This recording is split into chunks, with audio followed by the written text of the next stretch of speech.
तर हॅलो नमस्कार. Welcome to my mini blog. मी आहे तुमच्या सर्वांची लाडकी मोहिनी. तर मी आज चालले होते साताऱ्याला ह्यासाठी कारण दत्त जयंती होती आणि माझ्या बहिणीच्या घरी कार्यक्रम होता दत्त जयंतीचा. तिच्या दारामध्येच दत्तांचं मंदिर होतं आणि ह्यांचं नवीनच लग्न झालं होतं, त्यामुळे ह्यांना पूजेचा मान मिळाला होता.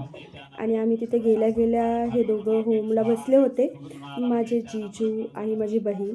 आणि मंदिर खूप सुंदर होतं, त्यांच्या घराच्या बरोबर समोर होतं. इतकी छान वाईब होती, मस्त वाटलं आम्हाला.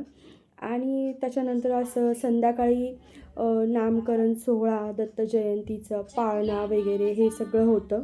खूप भारी कार्यक्रम होता, खूप खूप भारी वाटलं आम्हाला साताऱ्याला जाऊन.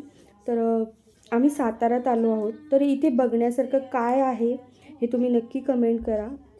जेव्हा आम्हाला वेळ भेटेल तेव्हा आम्ही नक्की जाईन बघायला. आणि कसा वाटला माझा ब्लॉग नक्की सांगा. Bye bye.